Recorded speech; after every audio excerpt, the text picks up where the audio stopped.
How's it going, everyone? I'm here with my WWE NXT TakeOver Rival review. Of course, NXT TakeOver Rival was live from the WWE Network tonight and ended not too long ago. And as always, NXT delivers, and they definitely deliver big time here with an awesome show.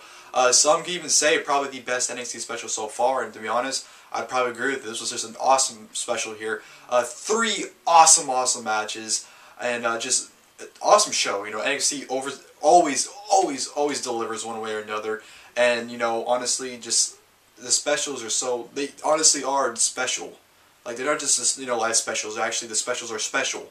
You know, every time they come around, I see my Twitter timeline. I see everyone's so excited. Everyone's saying, WrestleMania feels every time it comes on, and just it's such a great and fun time to watch NXT, especially with these shows. Definitely deliver big time here. 2 thumbs up to WWE, or for Triple H actually, because Triple H is the mastermind behind all this for all these NXT. So 2 thumbs up to Triple H, and 2 thumbs up for the talent as well, because the talent makes the matches in the show it is.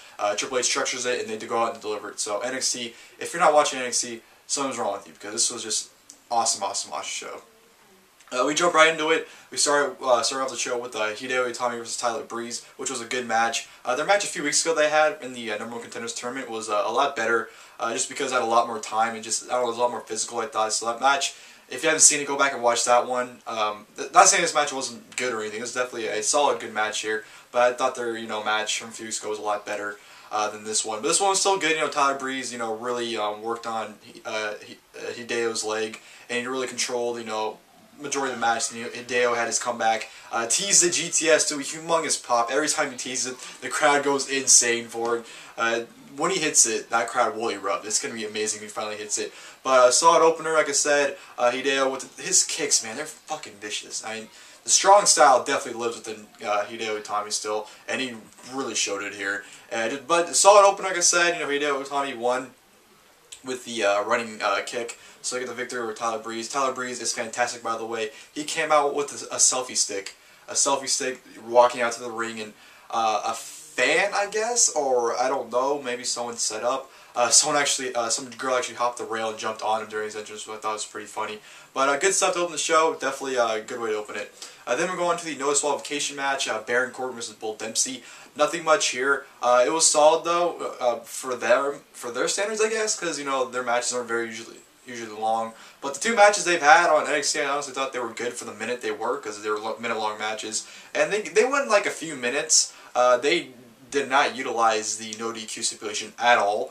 You basically just had Bull Dempsey pretty much just beat the holy hell out of Baron Corbin the entire match. Like, Baron Corbin literally got 0 to no offense. Like, he got offense at first, and then Dempsey got the upper hand. They fucked up a spot with the ropes, so that kind of everyone just shouted after that. But ending was just out of nowhere. Bull Dempsey gets a chair, brings in the ring. As he's going to hit Corbin with it, Corbin counters into End of Days for the 1, 2, 3 finish. So whatever match, nothing spectacular, nothing that great to see. But I don't know. I don't know what they're doing. Bull Dempsey's fought Baron Corbin 3 times, and Corbin's beaten him clean 3 times. So I don't know what the hell they're doing with this. But yeah, whatever match to say the least. Next we go on to the NXT Tag Team Championship match of Blake and Murphy versus the Lucha Dragons. Not a whole lot here. Worst match on the card. This was not very good at all, which is a shame, because the Lucha Dragons and Blake and Murphy actually had a tag team match on NXT about maybe 2 months ago, and that was actually a really good match, and this was just, it sucked. Kalisto and Sin Cara both fucked up, in the match, so it was a travesty. And then they tried like counters, and this, the last like couple minutes was just pinfall attempt, counter, pinfall attempt. It just got lame, and it wasn't fun at all. But Blake and Murphy retained with a suplex followed by a suplex or brainbuster, one of the 2, followed by a frog splash from the top onto Sin Cara for the 1, 2, 3 to retain the tag team titles. Not a good match. Like I said, worst match on the card. But after the match, we had a vignette of Solomon Crowe. Yes, the guy who's been signed for almost 2 years and not made his debut yet. He will finally be making his debut next week at NXT, so it's definitely something to look forward to. I'm really excited for him. I've been waiting for him to debut since he got signed in 2013, and 2 years later he's finally getting his chance and opportunity to shine. So good for him. Excited to see him next week. Now we go on to just the rest of the show from here on out. It's just awesome. We start off with the NXT, or the Number One Contenders NXT Championship Tournament Finals. Adrian Neville versus Finn Balor. Finn Balor with a spectacular entrance once again. He did the war paint, which I guess is his new signature for the live specials. He kind of wore the same paint he wore at our Evolution. Was kind of disappointing, but he did tweak it, so it was like the same style, but like, you know, little things like the arms or whatever were different. So he just tweaked his war paint, but he looked badass still. And this match was fucking awesome. Definitely match of the night, at least in my opinion. This was just very, very fun. Those two beat the holy hell out of each other with, you know, Pelegs and super kicks following it. Just the physicality, you know, Balor giving him a drop kick through the barricade. Just an insanely fun match. Just awesome. I mean, they nearly kill each other. Pac, I think, Adrian Neville, I can't believe I just called him Pac. I called him Pac because I was thinking of their match from 2012 that got Adrian Neville signed to WWE from the Best of the Super Junior Heavyweights in 2012. I can't believe I called him Pac. But Adrian Neville, I'm pretty sure he busted out the Phoenix Splash. He busted that out, which is kind of surprising. Finn Balor nearly killed him with the foot stomp to the back of the head. I honestly thought Neville might have been knocked out. He laid it in deeply. But this is physical, hard-hitting, very fun, fast-paced, just them beating the hell out of each other, and it was a lot of fun. You know, Finn Balor countering the Red Arrow, and then just, like I said, it's so much fun. It was a lot of fun.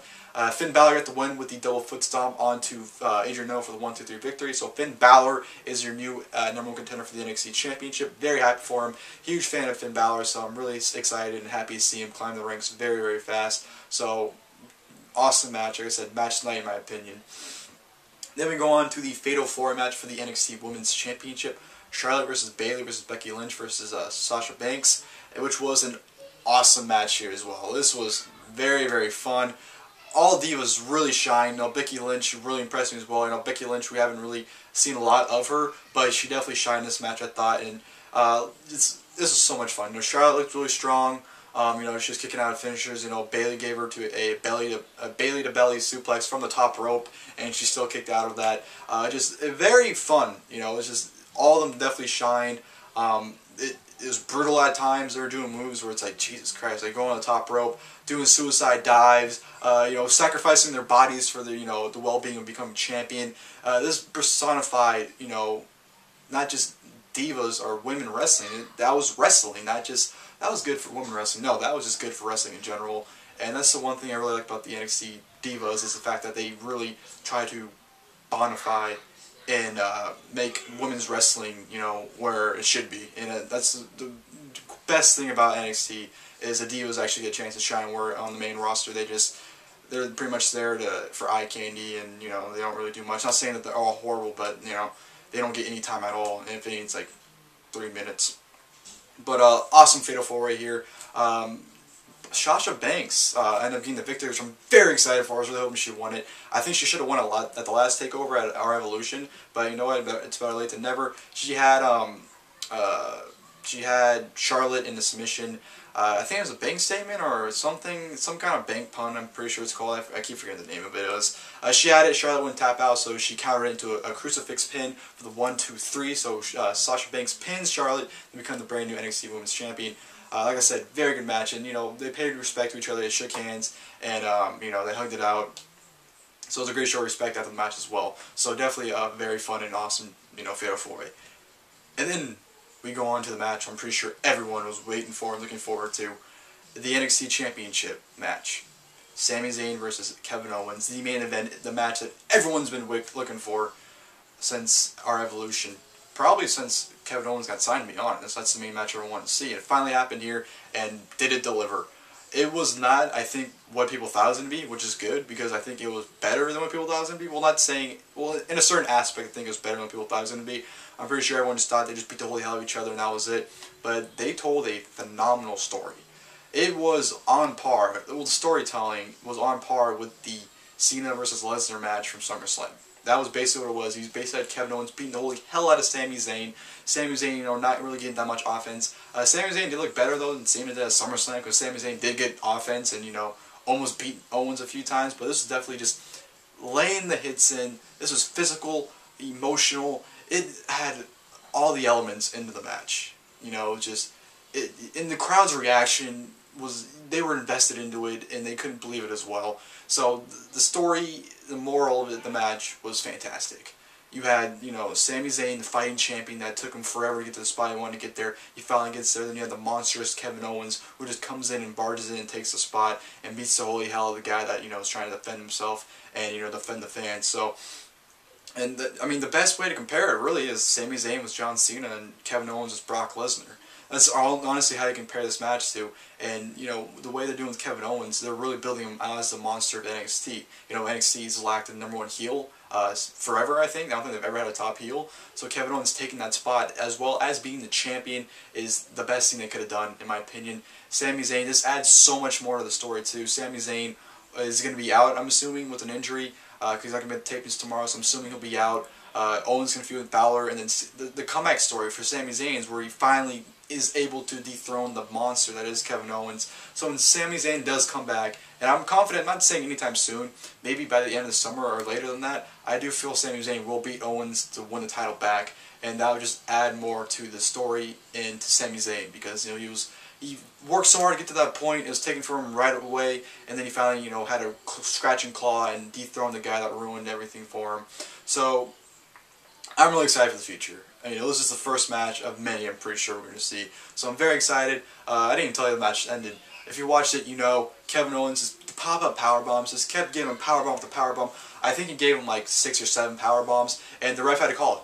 He didn't even pin him. The ref called it off. He said, no, it's over. He can't go anymore. You won the match. You're the new NXT champion. And when Owen gave him the title, when the ref gave Owens the title, the crowd went ballistic. That huge pop, and that, just like I said, that adds more to the story. The fact that Owens never pinned Zayn because the referee had to stop the match, that adds more to it. Adds more to Owens being a monster, the heel that he is. Just fantastic storytelling. Emotion. There were people in the crowd crying because of what they just saw. It was that emotional, and the people were that invested into it. And it was just a fantastic storytelling match, and it was simply amazing. And I'm really excited for the future. And I can't wait for future matches for these guys. It's going to be very, very long, but a very, very exciting and fun run. So that'll do it for my review, guys. Hope you guys enjoyed the video. Hope you guys were able to catch the live special of NXT TakeOver Arrival. Awesome, awesome, awesome show. If you don't watch NXT, what is wrong with you? Honestly, NXT is just, it's amazing. You know, I'm not saying that because I love it, but it really is. And these TakeOver specials prove how amazing it is. So thank you guys for watching this video. Like I said, I hope you guys watched and enjoyed it. If you guys did, leave your comments below. If you'd like to, feel free to, on your guys' thoughts on it. You know, how much you liked it, if you didn't like it for whatever reason. And that'll do it for now. So thank you guys for watching this video, and until next time, I'll see you guys later.